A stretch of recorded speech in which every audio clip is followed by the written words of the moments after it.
Hello, everybody. This is Talkative Carl back again for the spoiler review of Season 5 of Yu-Gi-Oh! Duel Monsters.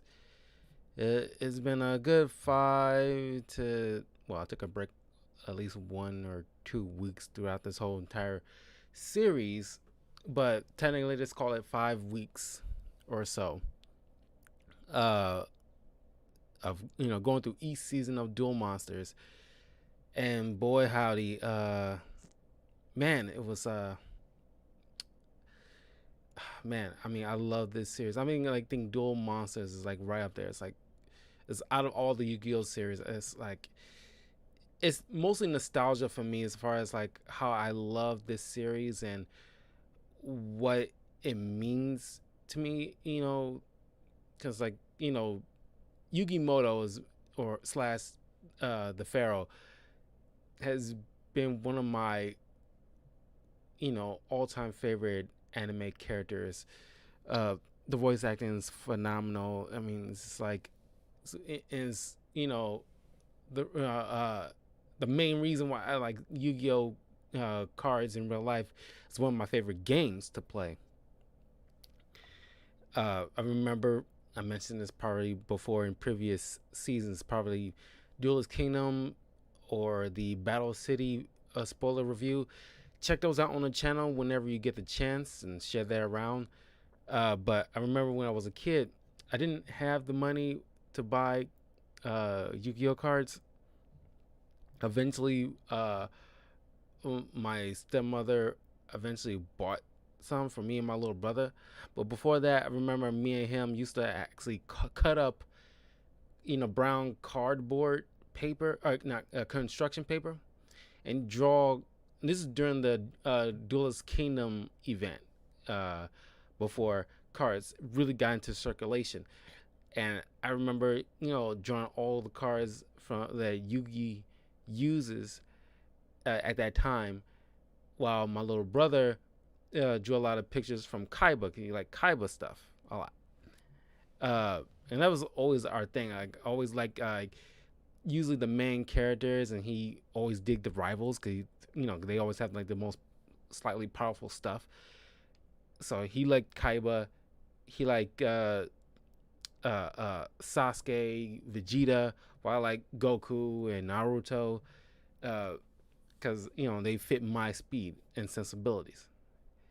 But yeah, this is just a culmination, and it's like I really want to talk about this because like there's 3 separate arcs in this. 2 out of the 3 I really enjoyed. We'll begin with the first arc, which is the World Championship arc. Now, they were. I mean, of course, they back home after the events of the Seal of Orichalcos and I'm about to say Sartorius, but darts, and they uh uh you know Yugi is thinking of just once they feel like, okay, we deal with this evil from darts and get that situated, now we can get back to what we were trying to do, which is find the memories of the Pharaoh, since we got all the Egyptian god cards and the Millennium items. Uh, but uh, and this is like not too long after they dealt with darts. They out kicking it with Rebecca and her grandfather, just enjoying some meals and just having some downtime for once. And they mention this many times in each of these separate arcs. Like, it'd be nice to just have just have fun for a while without having to go gallivanting around the world just to save it and everything like that. And it's like it'd be nice to just have some fun. So lo and behold, here comes Mokuba, inviting Yugi and the group to join the Kaiba's World Championship tournament he's building, because for a long time he's been uh, working on this massive project to build Kaibaland. Is mentioned in the uh, uh, Noah saga that he's been working on because he always wanted since he was a kid, and he told his little brother, we'll make a amusement park for all kids to come in, uh, no matter what, and just very altruistic. I mean, like Kaiba's, he's a dick every once in a while, but deep down he has like a decent heart. So he finally has this amusement park built up, Kaibaland. You got all these roller coasters and and then you can duel in certain areas and people dressed up in Duel Monsters costumes and stuff like that. It looks pretty fun. Uh, Yugi is hesitant to join in. It's like, look, guys, we got to find the Pharaoh's name and memories, and we've been and the Pharaoh's like, Yugi, relax. I waited 5,000 years. What's a few more days? So they joined this tournament, and Kai was not participating because he too busy trying to run things, make sure everything goes smooth. But lo and behold, there is another person who has a grudge against Kaiba. This Siegfried von Schroeder. This pink-haired dude. He's like really into pink. Like a lot of things. He's like pink airplane, pink suits, pink hair. His family apparently had like this massive grudge against the Kaibas, even Seto's adopted father, because they was always a step ahead in like their the Kaiba company is always one step ahead of the von Schroeder company, because the fathers were into like military what do you call it, just like building weapons and stuff like that. And Gozaburo always managed, because they somehow come up with the same idea, but just the Kaibas always managed to get that out, or managed to come up with an idea, I guess maybe a day or so before the Stroders somehow come up, because everybody, it's always a thing where people come up with like there's always going to be like people that manage to come up with some semblance of a similar idea, but one's going to come, bring it out depending on their circumstances. One managed to put it out there before the other person, and that was the state with these two companies, that the Kaibas managed to like come up with the idea first and get it out there first.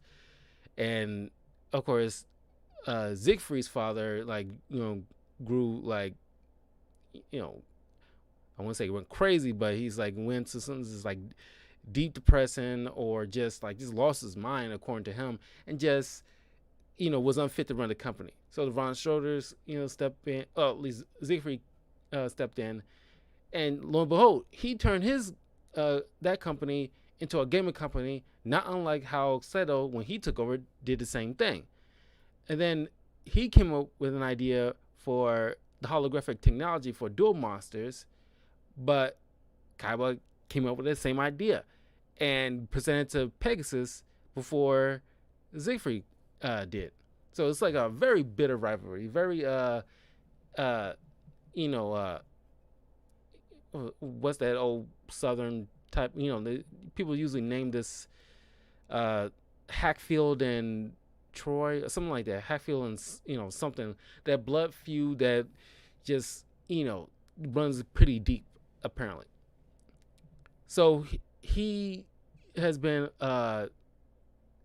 messing messing with Kaiba's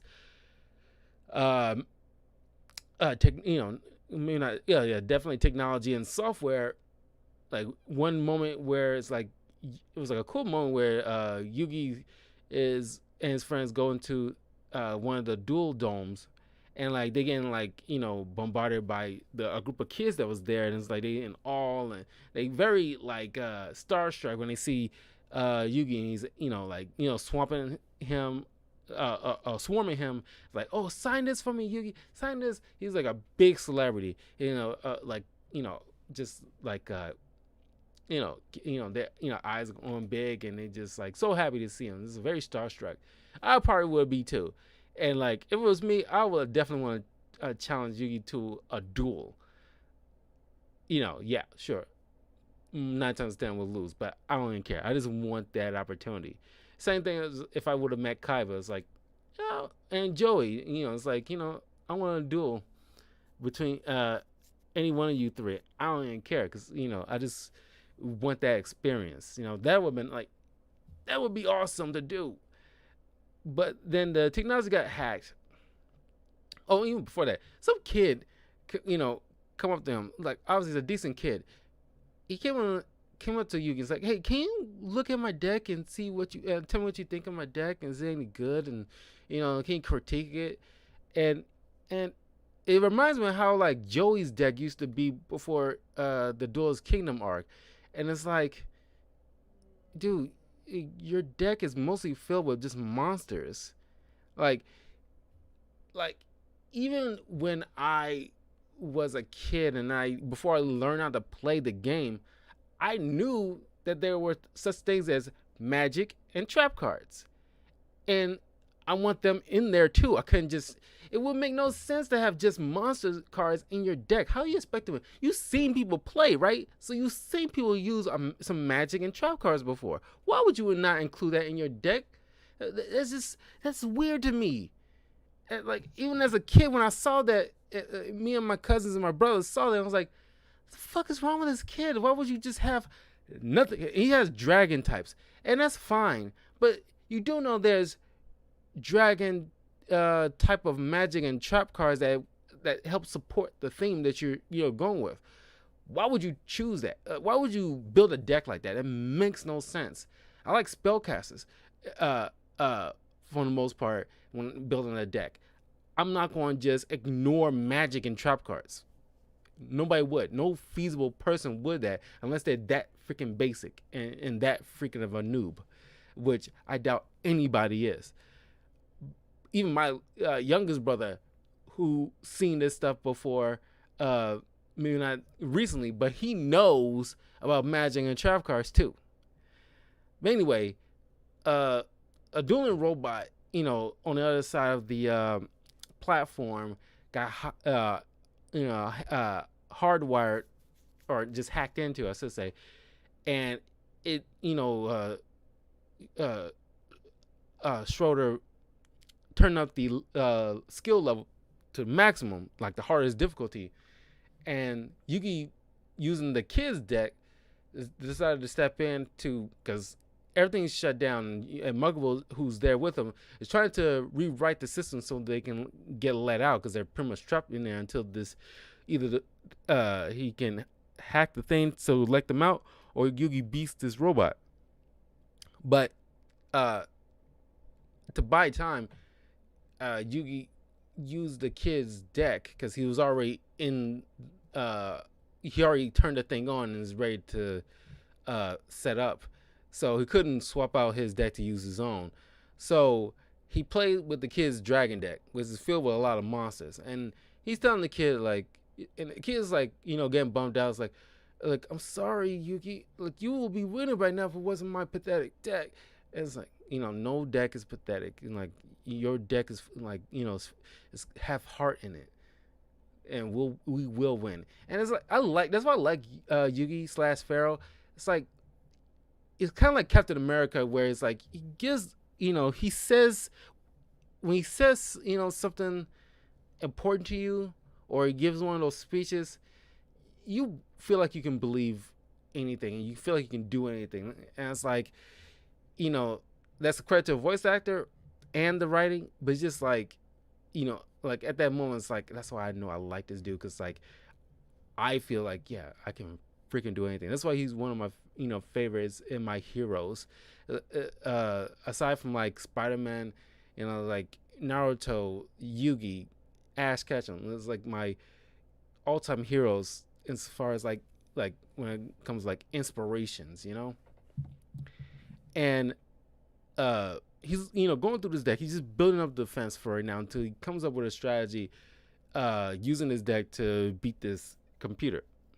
And of course, he managed to find a magic card, which is like a dragon treasure, which increases a dragon monster's attack by 300 points, which buys him a significant time going forward into the match. Oh, even before that, he also, out of like, kindness to this kid, and he was like, is geeked out. He handed this kid this magic card called Heart of the Underdog, which I use on occasion on Yu-Gi-Oh! Legacy of Duelist myself. And it's a magic card that basically allows you to keep drawing cards every time you draw a monster. But it only works for normal types. If you keep drawing normal types, you keep drawing cards until you get to like a magic trap or a monster effect. So he plays Spirit Ryu, who has the ability, this dragon card, and has the ability to gain 1,000 life attack points per dragon type monster in your hand. Since the effect of Heart of the Underdog kept allowing Yugi to draw, he drew a significant amount of, at least six, he drew 6 dragon monsters. So he has 6 in his hands, in his hand. So increased the monster's attack to 7,000, which was more enough to defeat the computer's creature and take out all his life points, which released them from the dome. So now they gotta figure out who's behind this hacking. And as everything went on the way, because this season is like a culmination, like kind of like a culmination slash farewell tour with a lot of events that led up to this point. The first match of this tournament is between Joey and Agnar. But it's Yugi's grandfather. He's a masked dude, and it's like it took people like at least a good minute longer for Joey to realize who the heck that was. But he wanted to join a tournament because after he found because him and Rebecca's grandfather were searching for, they acquired these, very rare cards, and they made a bet with each other and saying like, whoever gets the last piece of this, this set owes the other a chocolate shake or chocolate ice cream, something like that, some dessert. And Grandpa managed to acquire the last piece. This little set he's very like Egyptian like theme to a lot of his cards, but this is like a Mayan type, because he's like I think he's like an archaeologist. He's like an adventurer slash archaeologist. Given his like history when he was in his younger days, when he's traveling around the world in places like Egypt and everything like that. So of course his deck will be centered around something like, because like in this particular deck, this little set he has like very Mayan or Mesozoic kind of a theme to it. It's like these 2 stone giants and this ancient dragon and this magic card that looks like a Mayan temple, and this ancient key card, and this whole set is built up to bring out this dragon. And Joey is having at first a difficult time dealing with him, because he's dueling against his teacher, who pretty much taught him everything he knows. And it's also nice to see, okay, what Joey's made of because like I mentioned in the previous review of which by the way, I've seen a lot of people are like viewing that review video. Thank you all so much. I guess it's like I'm not the only one who loves Waking the Dragons, Waking of Dragons arc, but yeah, you can see from Duelist Kingdom and Battle City, Waking the Dragons, and this, Joey has like a very good. We talking about like a great character progression. Joey is like awesome. You like his character progression is probably one of the best I've seen in anime. And that's not the main character, but like not only the supporting character, but the best friend. He's one of the best at like when it comes to a perfect example of character progression in an anime. And like I mentioned before, he like at first had like just number of monsters. He just figured like, oh, I'll just do like a whole powerhouse type of decks. The strongest always wins without having like any thought of strategy at first. He's thinking like a kind of like a kid because before he was like a bully and like before the whole series even began, but once he met up with Yugi, he starts to learn a bit how to play, and him and his and Yugi's grandfather, that you gotta put in some strategy, like include some magic and trap cards to help support your monsters, because just having monsters is not going to be enough when somebody throws a combo your way that increases or decreases a particular monster, and it will not benefit you in the long run. You can't just have this of powerhouses, obviously, or just have monsters just to rely on just brute force. That's not going to work. And then you see like after you acquire Red Eyes, that further support his deck as it progresses. Because like when you're using Red Eyes, if you look into the backstory, it's it has something to like the effect of that really speaks to what Joey is like a particular creature with that has a potential to rival even the Blue Eyes White Dragon and something like that. And that really speaks to Joey, because he's definitely grown and he has definitely massive potential. He just need to be taught well to harness it and use it well.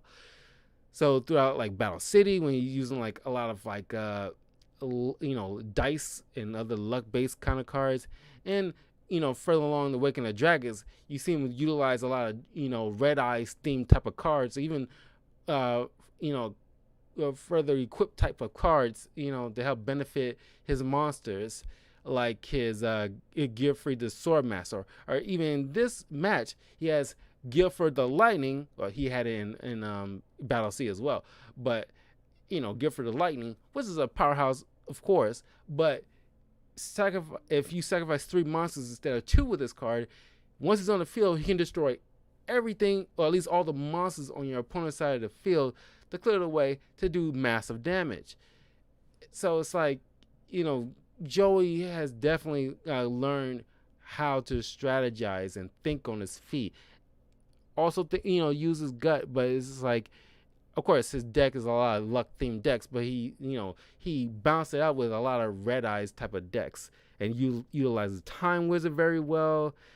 He's a great character. Like his dueling skills. That's why in Pegasus Eyes, he always in Yu-Gi-Oh GX, when we get to it eventually, he mentions in his personal opinion, Joey Wheeler is the 3rd best duelist in the dueling world, and he came that far by the time of Yu-Gi-Oh GX, and we see Pegasus again. We will see him again. You can tell by his description, Joey has definitely came very, very far. Speaking of which, and I just figured this out before I did this recording, Yu-Gi-Oh! The season 1 of Yu-Gi-Oh! Vrains is on Amazon Prime. Thank God, because like maybe it's always been there. I just haven't bothered to check, but I will eventually get to that season. I've been waiting to see that. I'm going to hold off. I'm not going to watch it. It's probably the first time while I'm doing this whole streaming thing, because all these shows that I've been reviewing and stuff like that, I've seen before when I was younger, or even a few years ago.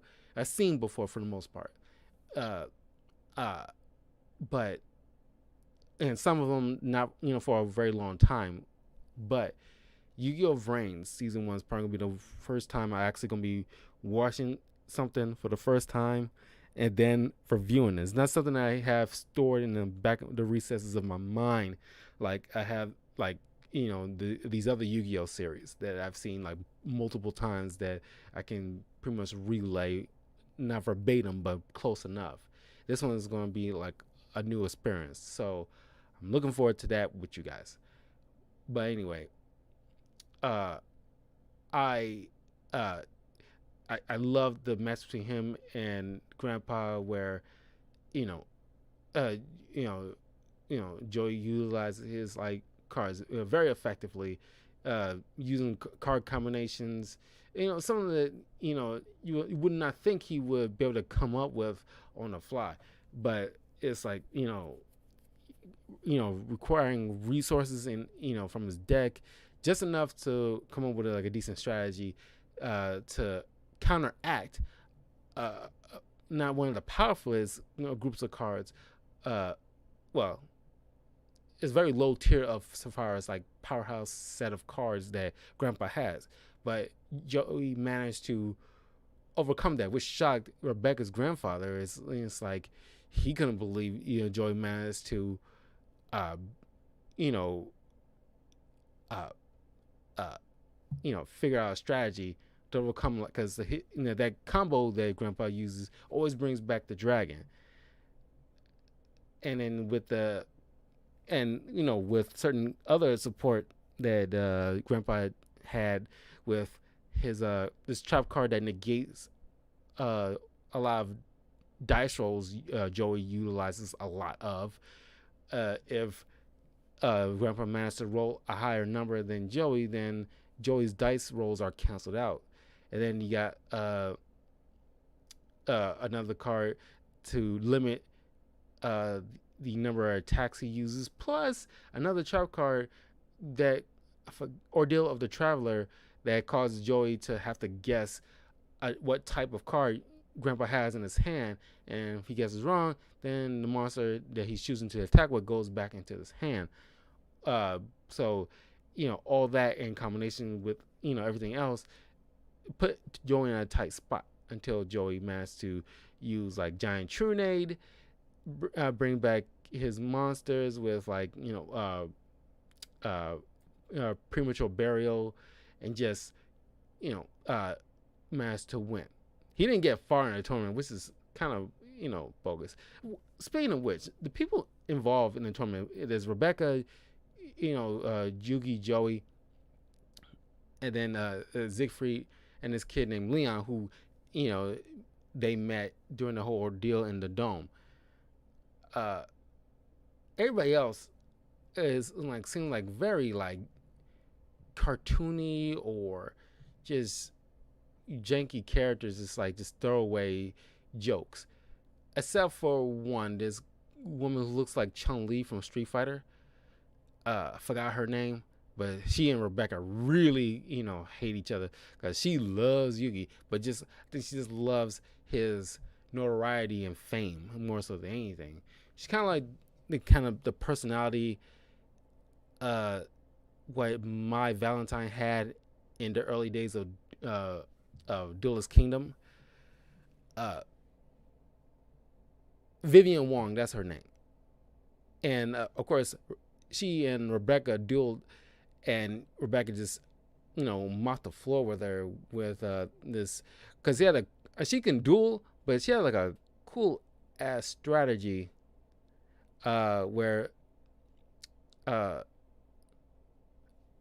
this combo where it's like gravity bind that forces any monster that's 4 levels or above to not attack, and she has Marie the Fallen One in her graveyard that increases her life points by 200 every turn, and she has Fire Princess on the field, which lowers the opponent's life points by 500 every time the owner of the cards life points increases, and that helps a while until Vivian managed to counter with a different strategy.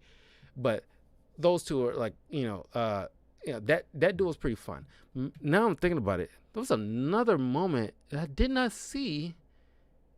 Maybe it's Mandela effect, but I could have sworn that Vivian had like another, just like out of like revenge and anger against Rebecca for losing to her and losing the chance to duel against Yugi. They did something in like a in a different area, like a not a factory, but it's kind of like this empty building or something. But it didn't show. Maybe it's like I said, a Mandela effect. Like I could have sworn she had like another episode with this woman, but I guess not. But eventually, uh, Rebecca dueled against Leon, and Leon seemed like a very happy-go-lucky guy, a little kid. But until he starts dueling Rebecca, his whole attitude changed into a very mean-spirited kid. And then beat Rebecca with very fairy tale type of deck, which I don't think actually exist in real life. I could be wrong. Maybe at least a few of them exist. Maybe, but I gotta check online eventually. Maybe after this video, I gotta check and see if those cards actually are a real thing. Because he has like this huntsman, which in the Red Riding Hood story is the one that killed the big bad wolf, which is a card in of itself that is actually dressed in said story's grandmother's wardrobe, with the glasses and bonnet and nightgown and the whole 9 yards. This big cartoonist wolf, and then you got Cinderella with a pumpkin carriage and everything like that, and she attacks by flinging her glass slippers at you. I mean, that's wild. But is this like the Cosmo deck, where it's like a cool thing of combining the Star Wars franchise with the Wizard of Oz franchise, and that's like a cool ass idea and it's fun as hell. But I really wish that come out in one of these animes at some point, because that'd be cool to see. But there might be like a copyright somehow if something like that is viewed on TV. I don't know. It's just like it'd be cool to see in one of these Yu-Gi-Oh animes at some point in the future. But it would be cool to see like a fairy tale type of theme deck to be exist in real life. I'm surprised they never actually ran with that idea.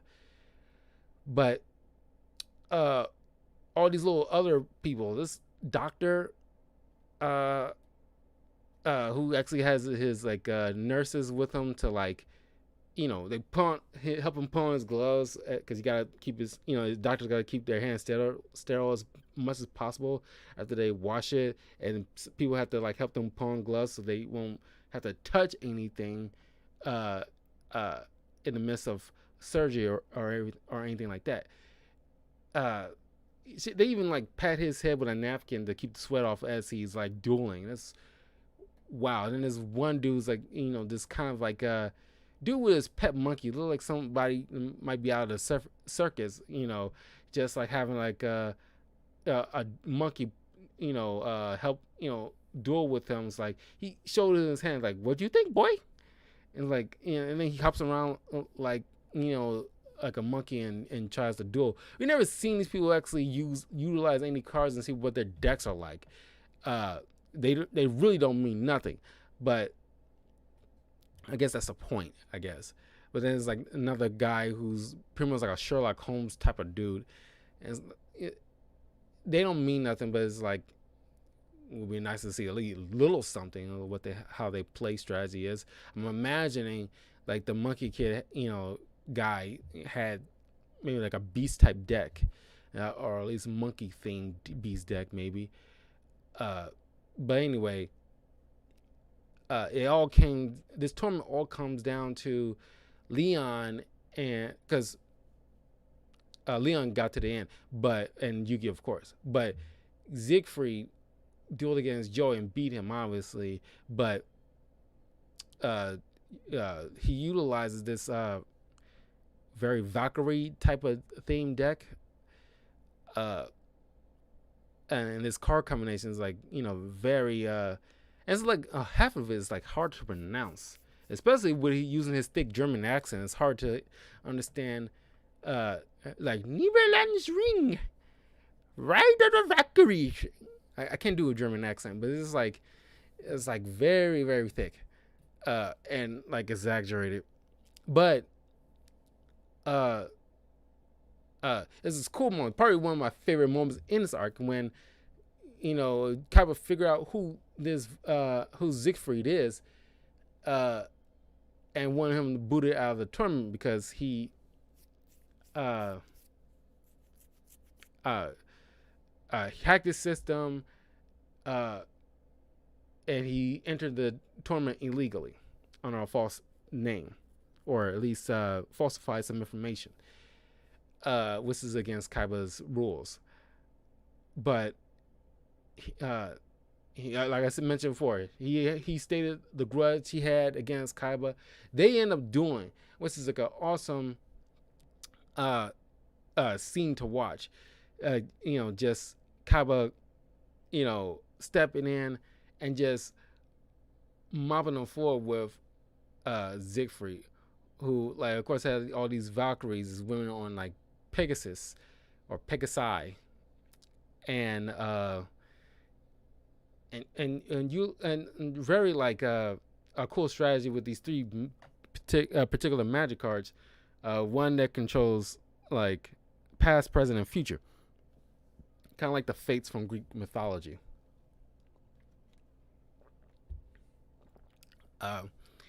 One card allows Siegfried to view the first three cards on top of your deck, and then he can choose to place them back on top of the deck in any order he wishes. Next one controls, like, okay, if he guesses right of what the top card is, then if it's especially if it's a monster, and he gets right, the opponent has to place that monster face down in defense mode.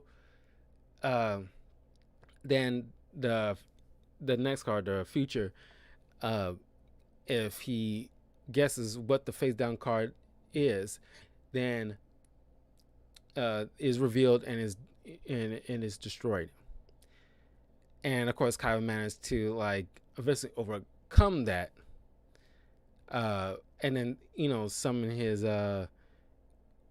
dragons, just like Blue Eyes Ultimate Dragon, then separate them to 3 separate Blue Eyes, and then he had Chaos Dragon, which is one of those rare dragons in the whole entire game. It's kind of like Black Chaos Blackluster Soldier, where it requires like removing 1 light monster and 1 dark monster from the graveyard in order to summon, but 2 different effects beyond that point. Then once it came down to Leon and Yugi, and they noticed Leon's demeanor has changed a bit, it's revealed that he's the little brother to Siegfried. Another whole Kaiba family drama situation. Siegfried manipulated his own little brother, just to fulfill this bitter rivalry and try to beat Kaiba. And once in front of view of everybody on camera, if Leon becomes the champion, then Leon is crowned the king of games after that point, which will ruin the reputation not only of Yugi but Kaiba's reputation and this tournament. And if Kaiba try to end and like stops the duel, then he will just in effect make the whole entire tournament a complete waste of time, which disappoints everybody involved, even like Kaiba's backers and the company and everything like that. So everything has to continue to its fruition. Then, out of complete manipulation, Siegfried not only took a card that was illegal, that I think Leon won in a tournament, but is not meant for actual tournament play, and any dual disc won't even register a non-legal card. So this Golden Castle or Strongberg, and uh, once it was played, he also manipulated the card, or at least the dual disc, I should say, where if this card is played, then it will release a virus in Kaiba's system, which erases a lot of data from Kaiba Corporation, which will, completely damage Kaiba. Of course, Kaiba will recover, but in the meantime, Siegfried hopes that will give him a head start in working with Pegasus and making the Schroeder company the biggest gaming company in the world, while Kaiba is slowly picking up the pieces. At least that's what he hopes. The Stromberg, was manipulated into not being able to be destroyed by any form of card effect, not monster, magic, or trap, and is a cost to keeping it on the field, but the opponent has to pay it, and that cost is Yugi has to ditch half the cards in his deck at the end of Leon's turn. And Leon's come around and realize his brother was manipulating him, and he can't end the duel because Yugi's like, no, you always wanted a duel against me. We're gonna finish this with honor, despite what your brother tried to do, and we're gonna figure out how to stop him and his machinations. And when I was a kid, I was blown away how Yugi figured out, because I didn't even think of it. I don't know how many people, I'm pretty sure there's a few out there that would have realized this, but I had no clue, because I was like, okay, how the hell did he figure out a strategy to beat this magic card that is essentially indestructible? And it, after ditching so many cards, Yugi only had one card left to make up his whole deck. And it was like Siegfried is like, now, ditch your deck. And it's like, and Yugi's like, I'm sorry, I cannot do that. You have to pay the cost. Well, there's a problem with that. I can't ditch half of my deck if I only have one card left. That is physically impossible by every sense of the mean. By every sense of the word. So the castle is destroyed because it cannot fulfill, because no one can fulfill that cost. And because of the destruction, it stopped the virus. And that was like, oh my God, he's right. I was like, but that comes down to making sure you only have an odd number of cards left. That's the thing. Matter of fact, it doesn't even have to be one card left. That effect requires you to have an even number of cards to make it cut in half. You can't cut in half an odd number. So it didn't even have to be one card left. That's the thing. But even still, that was a cool. I always thought that was such a cool way to just stick it to Siegfried. You stupid bastards! You did not think of that, did you? It's but that was a cool move. And Yugi remained the king of games. He beat Leon, and convinces his brother we'll work hard and we'll do what we can to we don't have to worry about what the Kaiba courts. We can end this feud with them right here and now with us, and we can work hard together in making the Shoro company the best it can possibly be, despite whatever Kaiba is doing. And so that ends that arc, which is I think was a pretty cool arc. It's one final tournament, just to have not only a little small villain-ish, or just not even a villain like Bakura or Yami Merrick, but this is just on a level Bandit Keith level type of smallish villain, but a villain that came around to his senses. Then we got the Capsule Monsters arc. And this one I did not like so much. I think it was like, I want to say it's boring, but it's subpar of an arc. Out of all the arcs, the entire Yu-Gi-Oh! Duel Monster series, this one, no, scratch that. I think I like it better than that virtual world arc after Duelist Kingdom, that he was trapped in a virtual world and they met the Big Five for the first time. That arc sucked the most. But this one's a step above it, but it still sucked. And mostly because, somehow like Joey won some free tickets for a trip to India. And they wanted to like just have some like a getaway where there's like, once again, they keep mentioning how like we don't want to deal with no end of the world crap. We just want to have some fun, without having to save the world or anything like that. And then of course, before all that, Yugi's grandfather went on an archaeological not mission, but just like he was called away for his expertise by this guy named Alexander. And Yugi figured like, well, my grandpa's away. I guess they might be on some vacation at this point. I don't know how other way they can just, because you barely see them in school anymore.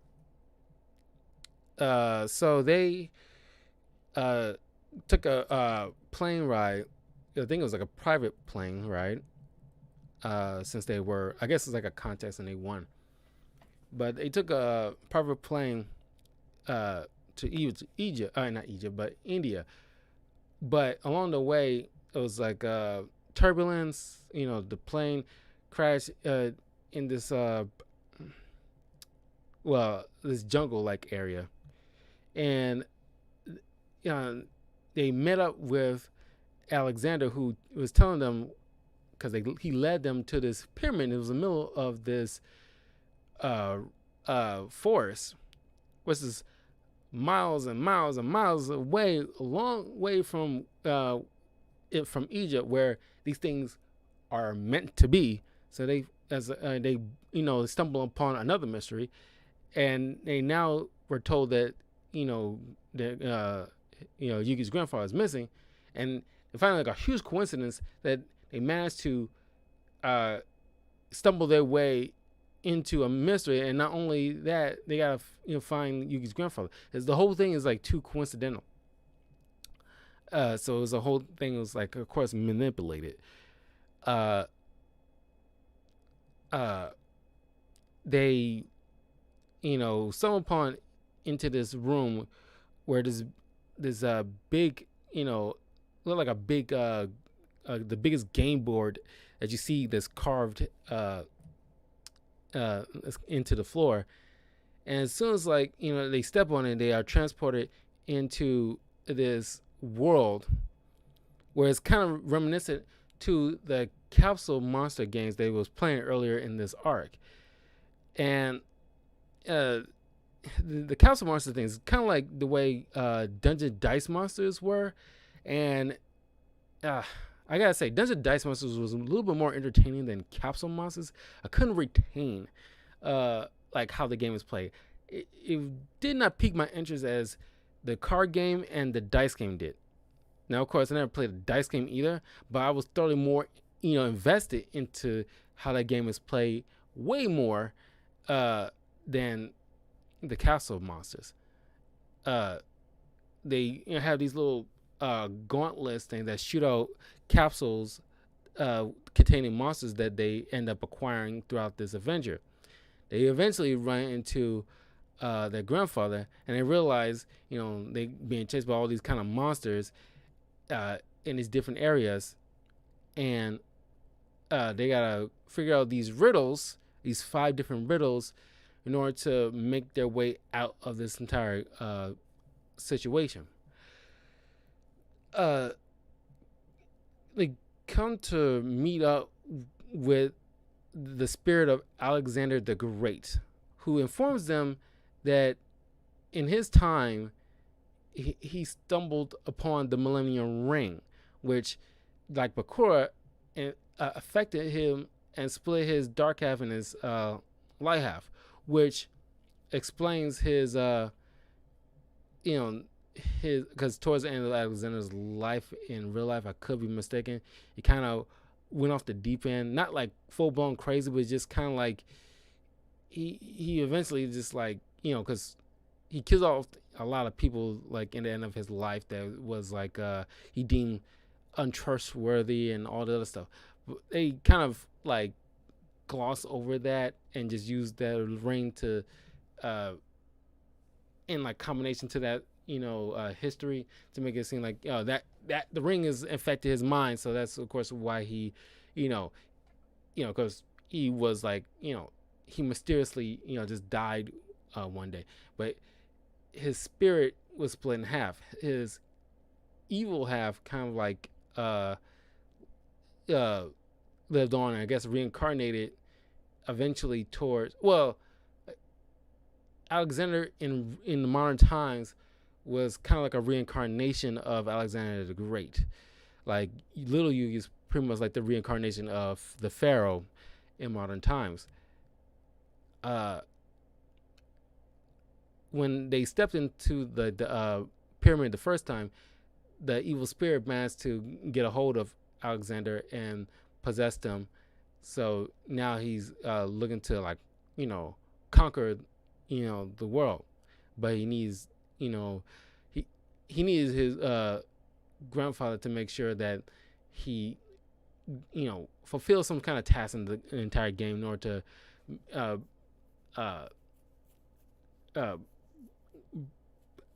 get the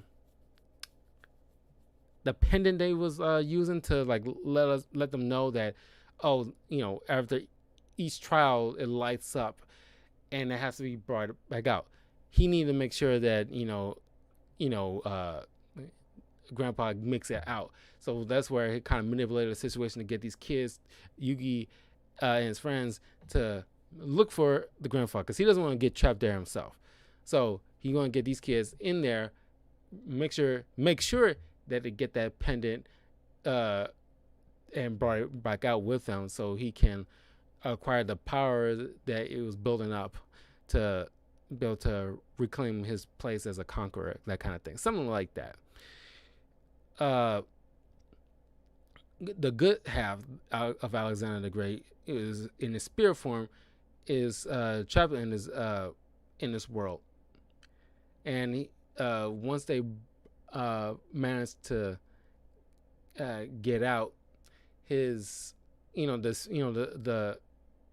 his good half reclaimed the body and tries to overcome the darkness, but it didn't work at first until they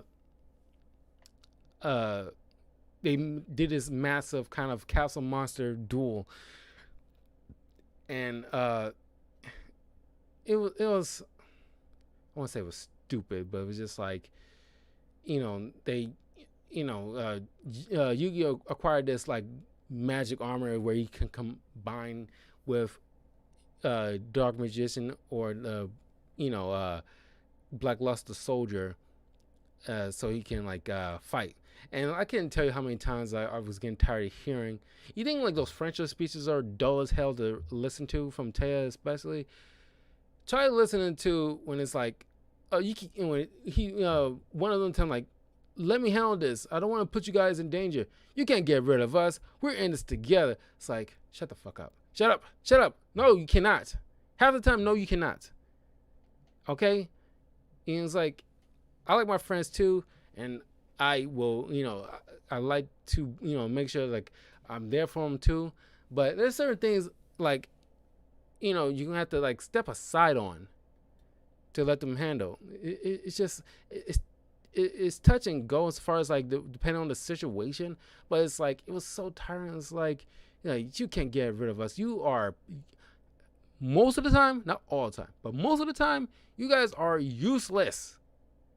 That's probably a little harsh, but it's like, you know what I mean. It's like, for the most part, you guys are gonna be in the way. Y'all don't gotta like, y'all have y'all monsters, but it's not like, Tristan utilizes like electric kid, this electric lizard dude, uh and this shoveler thing. Two of the monsters kind of like weak as fuck in the game, and the only strong one was like Thunder Dragon. Even then, Thunder Dragon's better used in the card game, where he's fused with another Thunder Dragon to make two-headed Thunder Dragon, which is a lot more powerful. And then, of course, the only other monsters I've seen Tristan use is like the Super Robo Yarrow, but I think that's a fusion monster of two smaller, weaker monsters. But even then, it's roughly kind of weak. But then, like, there's the Swamp and Lava Battle Guards, which is a little bit better. But it's like Tristan is not much of a duelist. He knows how to play, but he never bothered to like build up his deck. It's kind of one of those casual players, not those hardcore players. That's like, whose skill levels are like, way higher. It's like Joey can easily beat Tristan in a card game because Tristan never bothered to better himself in a duel. I guess he doesn't really care that much about dueling in like tournaments or anything like that. He just duels for fun, I guess. But if you don't bother to make sure you have like a significant deck to defend anybody, you are useless. Okay, you're using monsters that you know full well that are weak as fuck, and that bugged the crap out of me. It's like, come on, man. Even Grandpa has Summon Skull. I mean, like, what the strongest cards are. It's like, why you utilizing? And then they're using like these. It's kind of like the first season of Digimon, where they bump into these creatures and they utilizing them. It's like Electric Kid is kind of like the way like you see like Agumon for the first time, and using things like Pepper Breath on a big sea monster or something like that. This is kind of reminiscent of that, where it's like, wherever that sea monster is, I'm pretty sure he's like in the card game, he's like a stronger monster than Electric Kid, which I'm pretty sure has like, somewhere between 500 to like 1,000. Well, not even that. Like somewhere between like 500 to 900 attack points, I think. So very weak, and it's like there's no significant way that you'll have like monsters that cannot defend themselves. And then Taya, oh my god, I hate Taya. And she using like she picking monsters like, oh, he's so cute, and even Yuki had to say like you can't just pick monsters because they look cute. And he's like, you got these happy lover that like increases your health. She's kind of like the white mage of the group, and it's like, sure, that's beneficial as far as healing, but it's like, I don't want to look at that cream puff. I mean, Marshmallow is a better card than this sucker. At least Marshmallow has like a significant effect, which cannot be destroyed, and it causes your opponent loses 1,000 life points. And it's like, that's one of those kind of, and even Karibo has like two different effects that are so beneficial. Happy Lover is like just like an average normal looking monster that does not do well at all, and has no, at the very least, has no combination of cards that back it up whatsoever. It's a sucky card. I'm off on a tangent. They managed to beat Alexander. His good spirit managed to move on with his other friends from the past, and he shakes hands with the Pharaoh. And I'm reminded, because how like some Sphinx in Egypt, or I think it's just the Great Sphinx in Egypt, how his nose is off. Correct me if I'm wrong, but I'm pretty sure it was in real life. Alexander the Great did that out of jealousy, mostly, and just to file an Egyptian Sphinx face after he conquered that territory. And like him shaking hands with the Pharaoh, it's just like, it was cool when I was a kid because I didn't know about Alexander the Great's history like that. All I knew, he's like existed at some point, some kind of like soldier or warrior. at that time, but I didn't know his full backstory like that as a kid. Now I'm older, I know a little bit more about Alexander the Great, and it's like this dude. Uh, uh, well, I don't even know if we even classify him as like a bad guy, but dude, like, pillaged a lot of places because he really wanted to like conquer everything. And it's like when you got into Egypt, and it's like in realistic terms, I don't think he did that much good things in Egypt. It's pretty much like, very colonizer way of doing things, when he got made his way into Egypt. Like, I mean, it's been a while. I can't recall the exact things he did, but I know it wasn't good. And it's like, it's kind of course, this is kids, for kids television. So of course you have like this Greek dude shaking hands with this Egyptian guy, and just like, just two different kings of just respect, shaking hands, and understanding that they understand each other as far as like what they've been through, their lives that they lived, and everything like that. It's like just like two peers. That's the word. Like they understand their peers coming from the same cloth. But after that ordeal, I was glad. I just wanted to get through it. That could have been used for.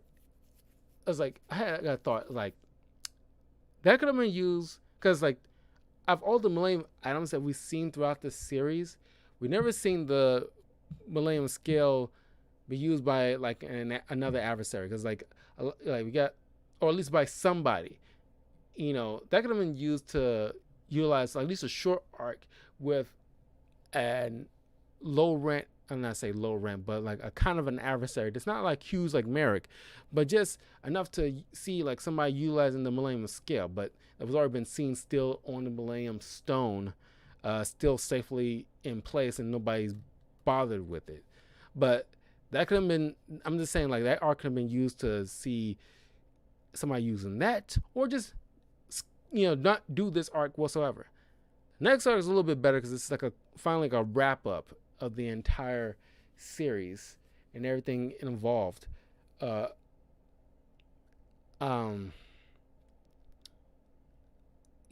creator of Yu-Gi-Oh, I'm blanking on his name. Takahashi. I forgot his first name. There's this little moment between like Seto's or like Kaiba's Egyptian ancestor who met up with this girl named Asara or Kasara, who had the spirit of the blue eyes white dragon in her, and he really wanted to like further develop that relationship and build upon why Kaiba of present day was so attached to the blue eyes, just between his ancient self and this girl, and forming like a deep bond. And when that is stripped away from him, you can see like the further deep his attachment to this dragon represents. He had like I believe an ulcer or something like that. He had to get like some kind of like operation or something like that during this, because he was people was breathing down his neck, I think, trying to get this last arc out. But I guess that kind of stress, he was like in a hospital for like ulcers, or I think it was ulcers. And then that little relationship had to be trimmed down to meet like the deadline, I guess, to wrap up this season. So it'd be nice to have seen that further developed, because like that would have been like a cool thing to see, that deep bond between Blue Eyes and Kaiba. But anyway, they finally got to the point where they go back to the stone tablet, and that's been transferred back to Egypt. Asizu, Odeon, and Merrick lead him to this passageway. Yugi and his friends, and Pharaoh put the Egyptian god cards face it towards the tablet, and his mind and the spirit, evil spirit of Bakura, who put a piece of himself long ago. This is like been building for a long time. If you've been watching this series, you probably would have eventually forgotten back in Duelist Kingdom. No, not Duelist Kingdom. It was after Duelist Kingdom when like evil Merrick, well at least just Merrick, possessed Bandit Keith using a Millennium Rod, and it no, it wasn't that, because at some point, evil Bakura got a hold of a piece of Yugi's puzzle, and he, put a piece of his spirit into that piece. So when Yugi reassembled it, he left a dormant part of him, kind of like a sleeper agent inside that puzzle, ready to come out when the time is needed. This is way back in season 1, or beginning of season 2, and now season 5 is all coming to fruition. So now that spirit is like reassembled himself with the main body as evil Bakura and Yami Yugi travel back into the memories of the past, and of course you get to see all like ancient Egypt and these guardians of the pharaoh, one of which is like some kind of, well, not one of them, like there's a sage that I guess like grandpa back in the past, because like because you could call him like grandpa. What's a grandpa, or who's grandpa?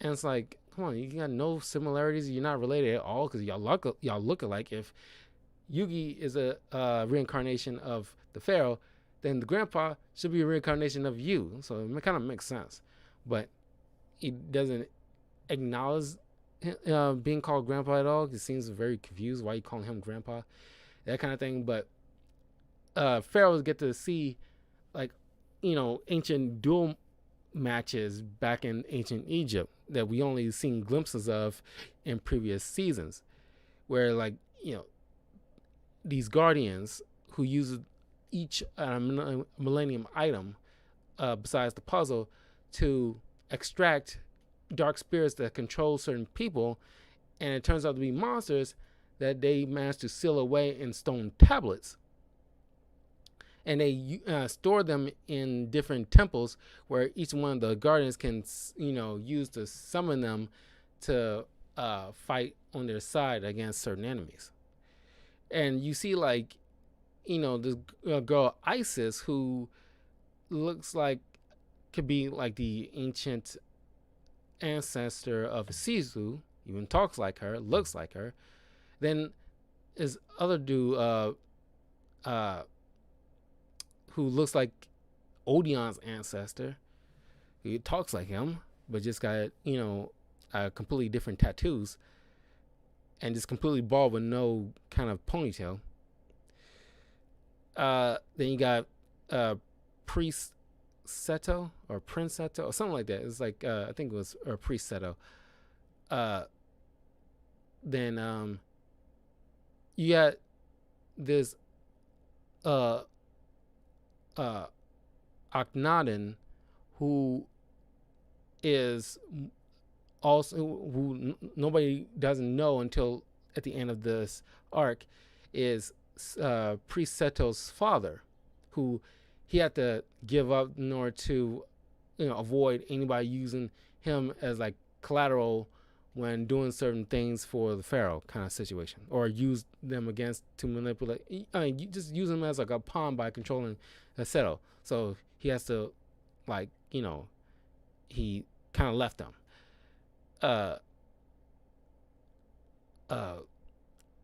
But his image looks like Merrick's father.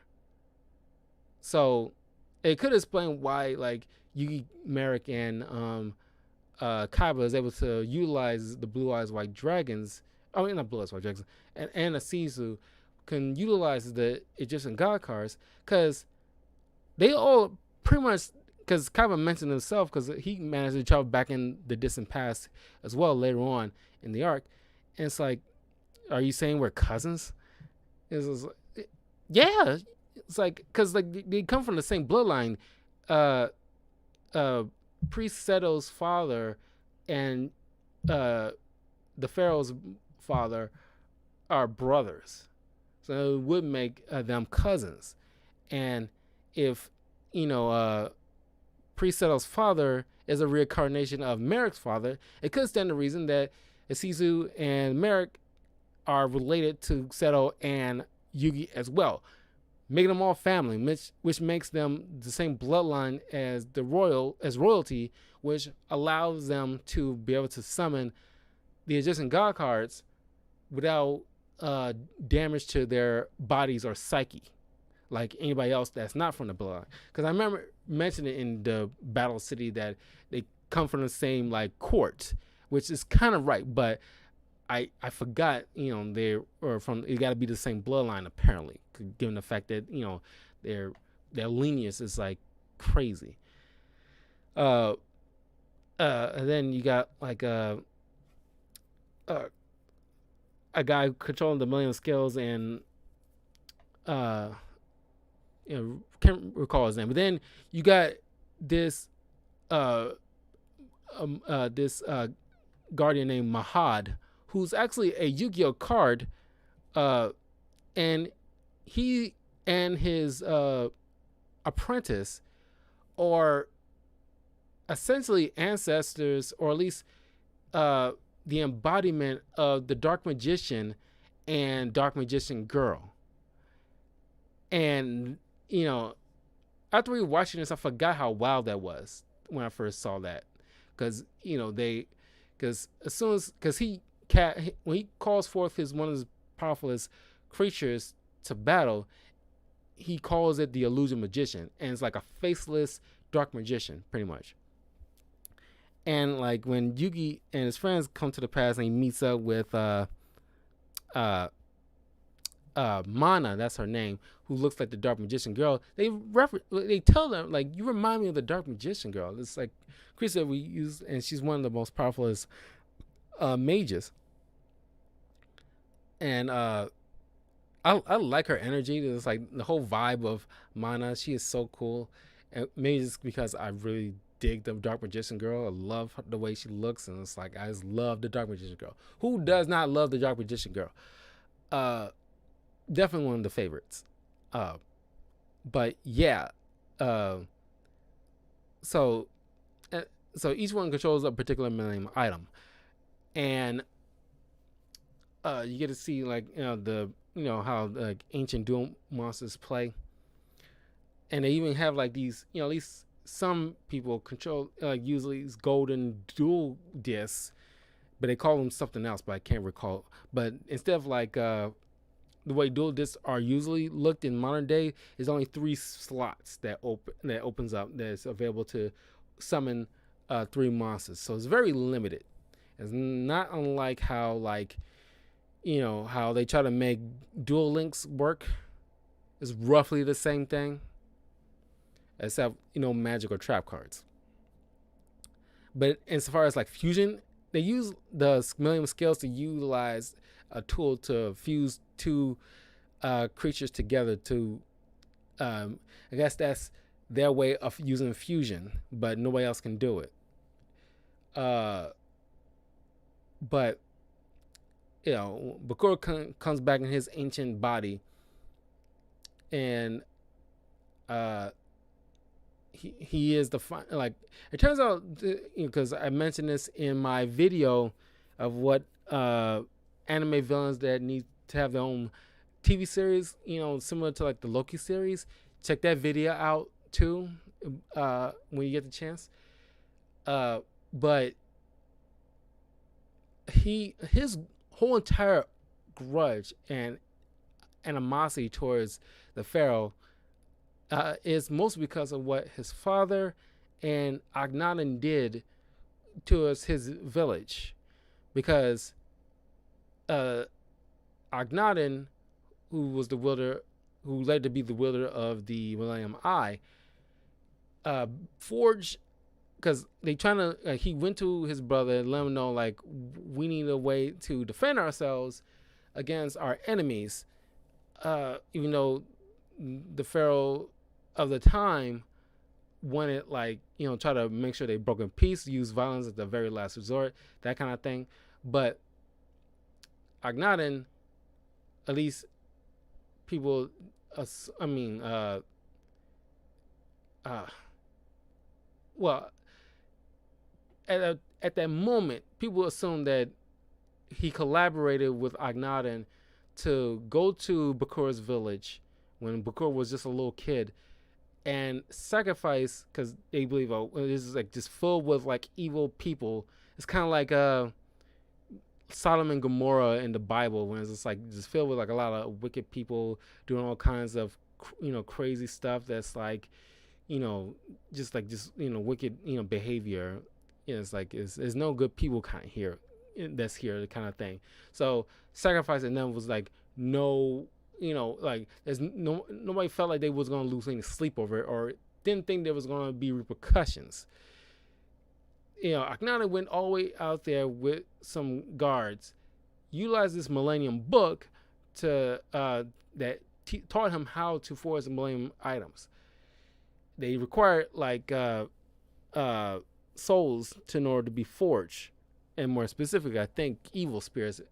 But whether they was like a group of evil people like bandits or whatever like that, you sacrifice a lot of people to make trinkets, and it's like and like there was no acknowledgement, or at least like a moment where Yugi, I mean, because like his father, not towards Bakura, but when he's like secluded to himself for the most part, aside from one or two guardians, regrets the lives that because despite him not knowing what transpired, because he didn't want to like utilize this until like Anan did the deed, and then came back with those items when like their enemies at the gates, and he had no choice but to utilize, because he had the Millennium Puzzle and his brother had the eye.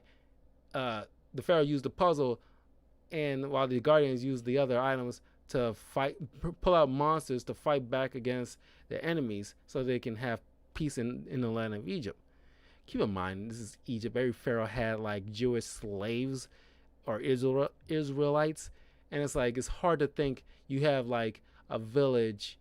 Maybe there's a few at the time, maybe, but by and large, any pharaoh had slaves. And how would you build certain things?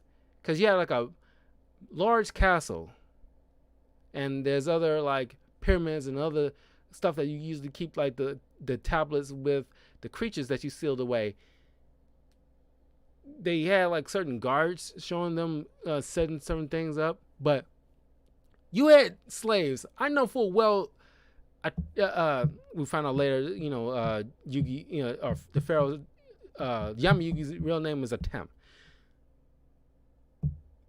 Like, I'm pretty sure, it's hard to think about when one of the best characters in this series had probably at one point in time utilized slaves in some occasions,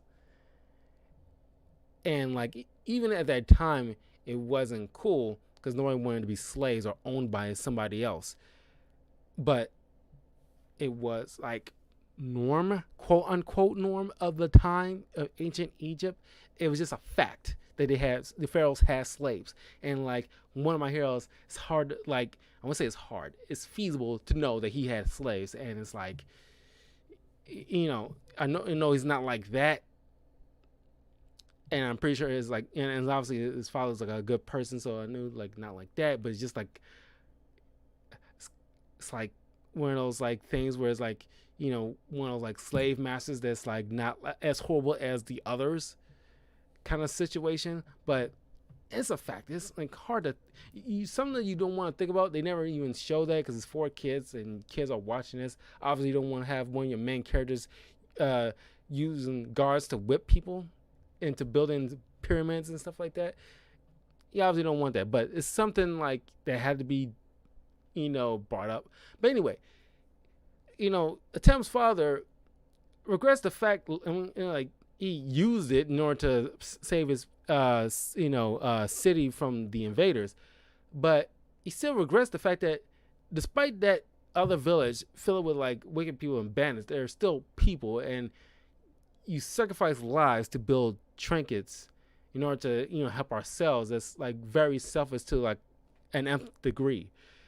And Yugi nor the other guardians acknowledge the fact of where Bakura's anger is coming from. He was essentially like Batman when he saw his parents getting shot, and he had that ill will against criminals ever since. And it's like, of course, they probably need like definitely some psychological help, because witnessing your entire village and allowing people being sacrificed, murdered by and large to build these things, you would feel anger, and it's like, and you want revenge. It's like, I don't agree is the way he's going about like dealing with this, but you understand. You would understand. It's like it's like I'm just like, it's one of the things like I wish they would have done is like take a moment to have like Yugi step up and tell Bakura like what they did was horrific, and your people did not deserve that. Despite anything else, they did not deserve that for our sake. And I just want to let you know, like, I am sorry. At least take the moment to say, but at the very least, because that would probably really help greatly. I mean, not much because he's too far down the rabbit hole, but at least have, at least have him like get that, like an apology for what his father did. I mean, because like even his father mentions like, I am the pharaoh, the buck stops with me, even though I have no clue that this transpired until the final hour. They acted because they're an extension of me, and therefore I'm still responsible. And that's where he like, his father went to this temple with Atem, and he fell to his knees, praying to the gods, like the buck fell on me. I'm responsible. Hold me responsible, but my son will be pharaoh someday. Please don't, like, fly or something. Please don't hold it against my son, because it's not his fault. He's like, like the sins of the father situation. And of course, it turns out that Yami Yugi and Yami Bakura is like, they planned out this whole entire event that did transpire in 5,000 years ago, but they go over this big game board almost. It's kind of like a tabletop RPG kind of situation where they can slightly manipulate certain events and using game pieces to do certain things. Like Bakura tried to, he did pull like a blitz on them by reversing time, when at first it looks like early in the arc he looks like Yami Yugi was winning, but then he uses kind of like time token kind of situation, this hourglass, where he manipulated reverse time for a few moments, where he undercutted the win. So yeah, that was like a bullshit move. I hated that. But then he ended up possessing, put another piece of himself into the heart of Tristan, possessing him essentially, so he can keep an eye on them.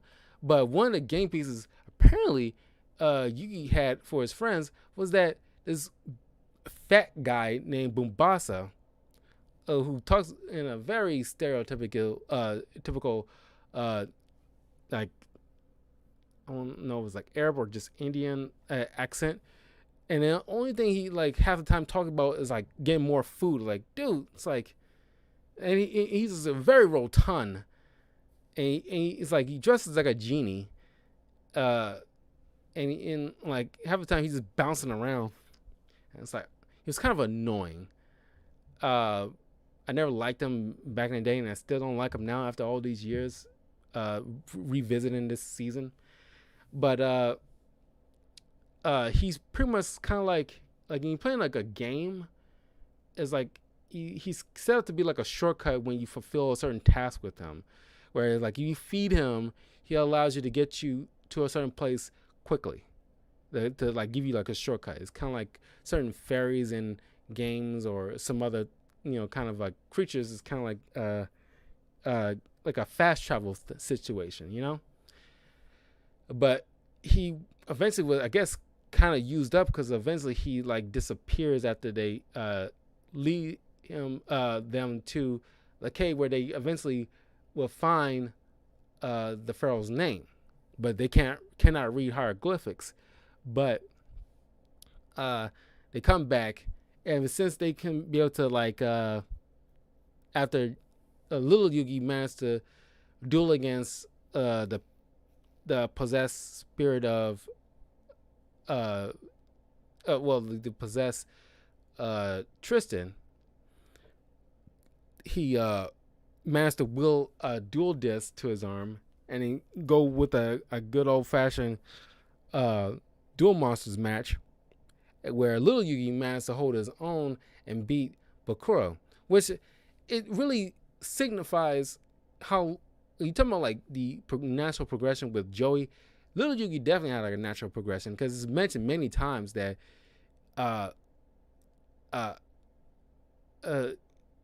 because I mentioned it before, merging together, they balance each other out. Where even they mentioned towards the last few episodes, little Yugi taught Yami Yugi about compassion, and they even flashed back to the moment on top of Duel's Kingdom Castle when little Yugi had to hold Yami Yugi back from essentially killing Kaba just to beat him in the match, because like there's some things that are more important than winning. And Yami Yugi taught little Yugi about confidence and self-reliance and stuff like that. And this was like there's a couple of teachable moments with little Yugi that you are ready to deal with stuff on your own, because you was shy and timid and everything like that.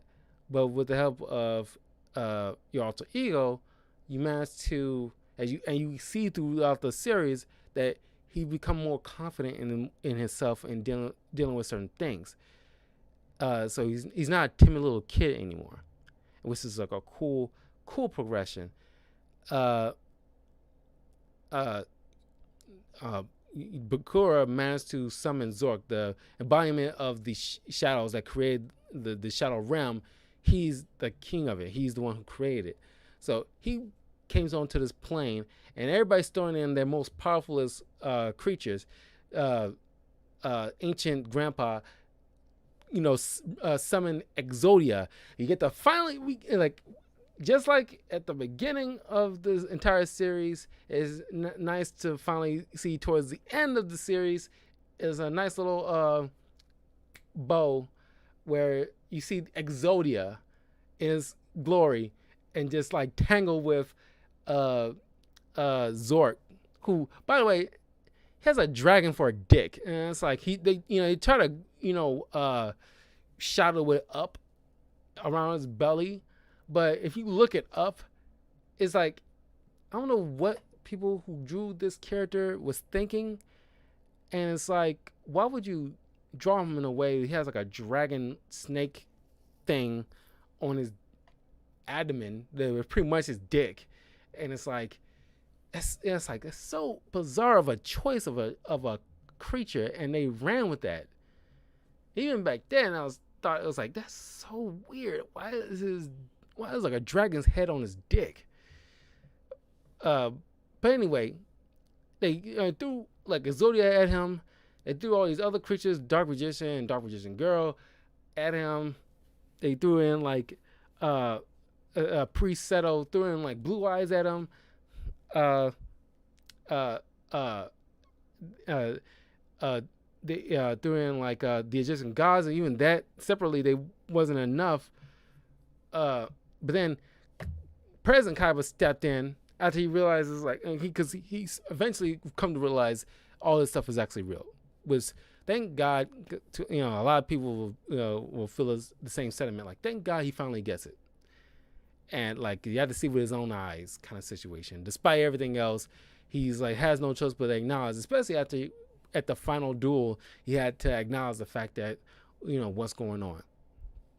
But he stepped in after saving some a little kid who's trying to protect his little brother, and like that always gets them. And so he stepped in like, okay, that's it. It's time for me to step in. You think you can handle one Blue Eyes? Try handling 3. And he summons Blue Eyes Ultimate Dragon, and that sucker like was nailing Zori. It's like you haven't dealt with me. Like when Kaiba like gets his act together and he steps in, like all bets off. He's handling his shit, and like man, that was so awesome. And then when you talk about like a good like bookend, like when Pharaoh sees Kaiba stepping into the fray, he jumps in and and fuses with the Ultimate Blue Eyes to make the Blue Eyes Dragon Master Knight to help defeat like the 5-headed dragon from the virtual world against the Big 5. It's like then like just like nail that sucker. I mean, it didn't finish him off obviously, but it was just like homages from what happened before up until this point. So that was badass. But eventually, once the friends come by, and use their monsters, like Red Eyes comes into play to help fight back. They can't. I mean, they found his name, but they couldn't relay that message to him because they can't read hieroglyphics. I don't know why they never thought about that earlier today. It's like, like bring somebody with them that can read that crap, so they can like get the name. But it's like we found it, but we can't tell you because we don't know how to read it. It's like, well, Egyptians use pictographs, so you can let them know what. It's kind of like the Mummy. At the end of the Mummy, it's like Uncle John, like I know how to read this. What does it look like? It's a bird, a stork. Oh, a manifest. It's like you can't do that. It's like I think the Mummy came up before this, so like yeah, they could have used that same idea. It's like why can't you just describe the pictures to him and he can ascertain that himself? It's like, are you trying to say attempt? It's like you could have done that, but anyway, they used their willpower to will the name onto the this necklace that I forgot what it's called. I'm blanking on it because I remember having that as a little kid. I think I made it for myself or drew it or something like that as a kid after we was learning about Egypt in middle school. But this little necklace that Taya first gave to him on their trip to Egypt earlier in the arc, they willed the name because they recalled what it looked like, but they all willed it onto the necklace. So Pharaoh read it, and he utilized it to resummon the Egyptian god cards and fuse them together to make this god of light, this woman. And she defeated Zork. And she just let the Pharaoh know that you have one more task to complete. And so once they went all back to the present, it came down to a final duel between Yugi and Atem. And if Atem loses, then he can go back to the spirit world and finally rest in peace. But if he wins, that means that they're not meant to separate and he's stuck in the present. And everybody's, I remember being a little sad myself when I was a little kid because I've been, following this adventure for the longest time. I remember looking forward to like a new season. I remember staying up every Saturday morning to watch this stuff. I would never anticipated things like Hulu or anything like that, where I can stream all this stuff and rewatch these, stuff, binge watch this stuff multiple times if I want to. But man, I was like so sad when it's like, oh my god, it's like I was remember. I think I recall like deep down begging like, oh my god, please let him stay because like I don't want him to move on. I like this character, and it's just like it's like losing somebody almost. You know what I mean? But uh,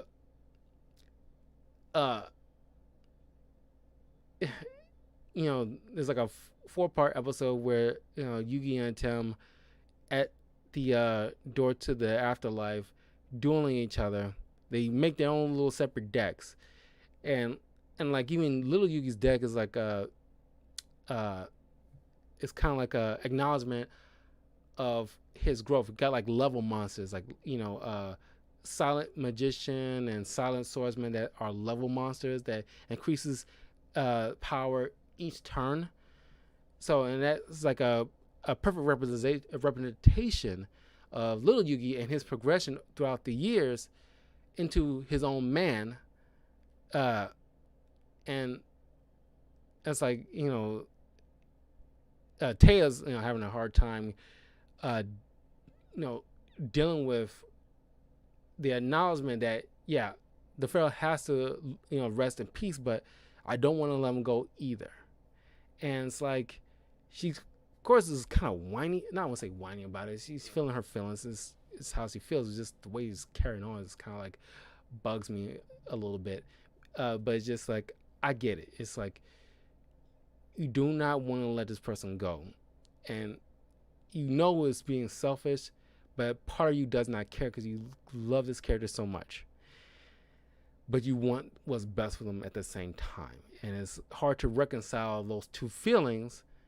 But like the duel is awesome, and like throughout this, you get to see Duke again because he was hanging out with Grandpa for a minute. So they're there with Kaiba and Mokuba is there, and Merrick, Odeon, and Sizu's there with all of them. Then you get a little bit of a moment where you see like, Duke mentions that he made some calls and let people know what's going on. The people that they knew, at least a lot of people that they knew throughout the entire series. You see like Pegasus narrating a little bit, like who knew that it all came down to this. uh you know ever since Duelist King, ever since I went to Egypt and made the cards, who knew that I would have ushered in the the Pharaoh into our world and help facilitate the neutralizing the coming threat to our world. And it comes down to this moment, and it's like he still got like a punk, not a punk attitude, but kind of like a very self-righteous attitude. But he's like, he's not as evil as he used to be. But you get to see like Serenity, like she's in the city and like looking up in the sky. Mai's in her car, I think in San Francisco, just looking out to sea. You get to see like even like Raphael, Alistair, and the other guy. They all in their little separate. I think Raphael's in France or Italy. I think it's France. Alistair is back in his home village. Helping I guess rebuild everything that transpired in his town. Valen, he's on his motorcycle looking out to sea. Of course, you see a little bit of Rex and Weevil still like just walking around. I guess figuring their own things out. Man, it's just like they mentioned like the lives the pharaoh touched throughout the years, and it's like and it comes to this moment, and it's like we've been with these people on these all these adventures, meeting all these people. We even get to see Leon from the previous arc, uh, looking over into the sky. It's like all these people, all the lives the pharaoh touched throughout the years. Even it's like it really speaks to you if you are a Yu-Gi-Oh fan. The lives that like he definitely like got me, and it's like seeing him uh at this point, it's like all comes down to this point. We didn't think it was ever going to come. We didn't think. I'm pretty sure not many people in America read the manga. I'm pretty sure people who read the manga back in the day knew this was coming. But it's like at the time, I was just following the anime, and I was like, I do not want this man to go. But man, it's like the duel was awesome. Even Little Yugi showing how well even like Kaiba had to acknowledge he is a true duelist. But once he saw how Little Yugi managed to utilize a card combination with the Magnet Warriors to defeat all three Egyptian god cards that the Pharaoh managed to summon all at once, and it blew everybody's minds. Like, holy shit, this kid kicks ass. I mean, it's like, and of course he eventually managed to beat the Pharaoh. And it's kind of in this moment that it comes out, kind of reminds me of what happened in the Black Panther movie, where it's like when you remember when Black Panther, first went into the afterlife to speak with his father, and he kneels before him, and his father's like, "Get up. A king does not need to. A king don't. A king should not be on his knees." And it's like, the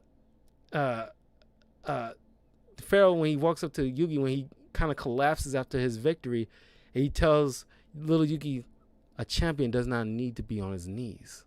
A champion should not be on his knees. And it's like, it was like a very sad moment, just like the door is open to the afterlife, and he steps in front of it, and Yugi, Joey, Tristan, Taya, they all saying their tearful goodbyes. And then it's like one of the coolest shots to the end of a season when like he like extends his arm, walks towards the light, and puts up a thumbs up to everybody.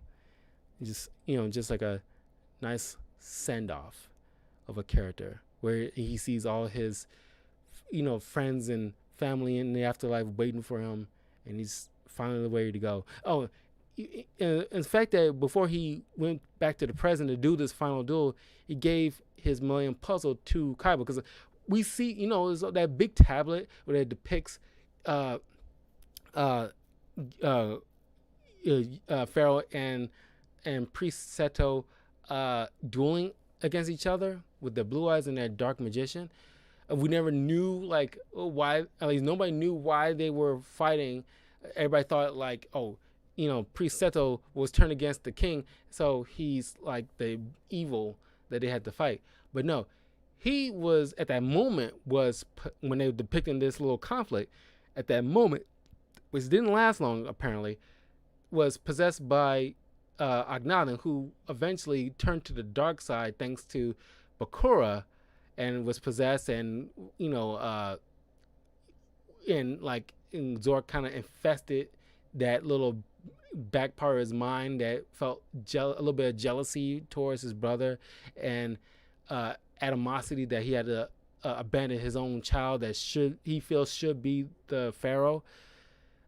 He possessed his own son and forced him to battle against the pharaoh, but thanks to Kasara and the Blue Eyes, neutralized, his father's spirit, and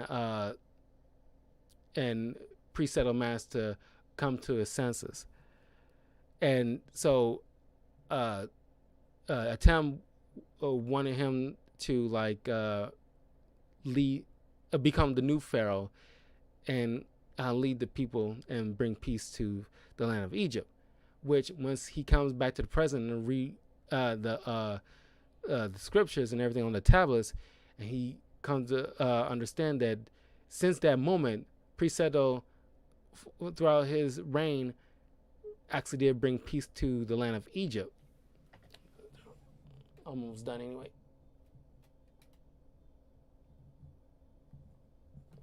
He managed to bring peace to the land of Egypt, so it makes him happy to know that he left everything in good hands. So then he walked in towards the light, and the door closes behind him. And and it's like they and pretty much like after like a final little speech from little Yugi's saying like who knows what may lay before us kind of situation, but it was just like a nice little send off. It was like a perfect ending to an a series, at least this particular series, before GX comes around, which I cannot wait in a couple of weeks to get to that, because I'm going to be starting to binge watch the final season of Jackie Chan Adventures, because I want to eventually start binge watching Duel Masters and Iron Man Armored Adventures, and start on JoJo's Bizarre Adventure, which now I'm thinking about the first season. It's kind of whack. I wouldn't say I don't get much out of it, but it doesn't not, at least for me, there's bits and pieces that picks it up getting towards halfway through, because kind of like low rank Castlevania as far as what I remember. But for me personally, it doesn't really pick up until like the season 2, with Jotaro's grandfather being the main character, and then moving forward is actually more, and it gets more entertaining moving forward. But yeah, look forward to GX, JoJo's Bizarre Adventure, Iron Man Armored Adventure, and Duel Masters. Oh, and then of course I gotta get to season 2 of One Punch Man. But yeah, and Jackie Chan Adventure season 5, the final season. So when we get to One Punch Man season 2 and 5 of Jackie Chan Adventures, get those done and out, so I'll have more stuff to do reviews on. But please let me know in the comments below, what did you think of Yu-Gi-Oh! Duel Monsters, the entire series of that? What was your favorite moments of the entire series? What arcs that you did not like? What characters you love? What characters you hate? What you think of these 3 arcs in this final season? Did you like Capsule Monsters? Like, if you did, what you like about it? Because I'm curious to know. But yeah, don't forget to leave a like, comment, subscribe, all that good stuff to Talkative Carl on YouTube, Twitch, and Twitter. Follow me on my Patreon. That's patreon.com/talkativecarl.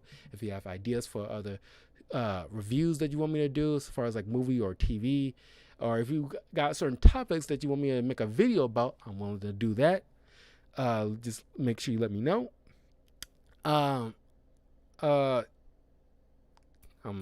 Something else. Don't want to talk. Oh, I recently got into like 99 subscribers. So thank you, Bat Kid, the Jedi Bandu, who subscribed just like a day or so ago. So I got one more subscriber. Just one more subscriber. I'll reach my goal to making 100 subscribers. And once I reach that goal, I will make a video of me doing like that one chip challenge live. I'm pretty sure I'm going to do it for YouTube. Don't know if I'll do it for like Twitch. I might just go straight to YouTube and do it live there. So just one more subscriber away from doing that challenge. So please check that out. So like, please, more subscribers, more people coming in. Like, you want me watching me burn my head off? Just one subscriber away. So we're almost there, guys. So yeah, I love and thank you all for from watching all my videos. Those who have been watching, subscribing, and leaving comments. You guys are amazing. I gotta say, like, one of my favorite commenters, actually, because a lot of y'all probably know that I've been like working on like voice acting and everything like that. One of my favorite comments, I just want to put it out there while I want to talk about it because I want to tell you guys. One of my favorite comments, I got from somebody is that because while I was doing my Devil May Cry 5 walkthrough, and I was talking like V, and like somebody told me like like you sound just like that character, and I was like, thank you. That means a lot. You don't know how much that means to me as not only a voice actor but a streamer and also a fan of the Devil May Cry franchise. So thank you all. Uh, uh, thank you to that commenter. Thank you all for like just following me on this journey with like all these video game walkthroughs and these on-camera videos and my reviews and my chaotic lore videos that I've been building up. Uh, so all you guys are amazing. I not only am I doing this because I love it, but I'm doing this, just to help you guys, if in case like my videos manage to brighten up your day in some manner, or at least give you some kind of reprieve from the day-to-day kind of struggles. I hope I'm fulfilling some kind of need for you guys, or some kind of reprieve for you guys. Because I know last year's been hard. This year, slightly better, but still a bit of a struggle for most people. But I love you all, and I hope I'll make you all proud and make you all happy. Because I'm having fun doing this, and I hope you all having fun watching this and learning from me. So yeah. So I just want to say, I love you all 3,000.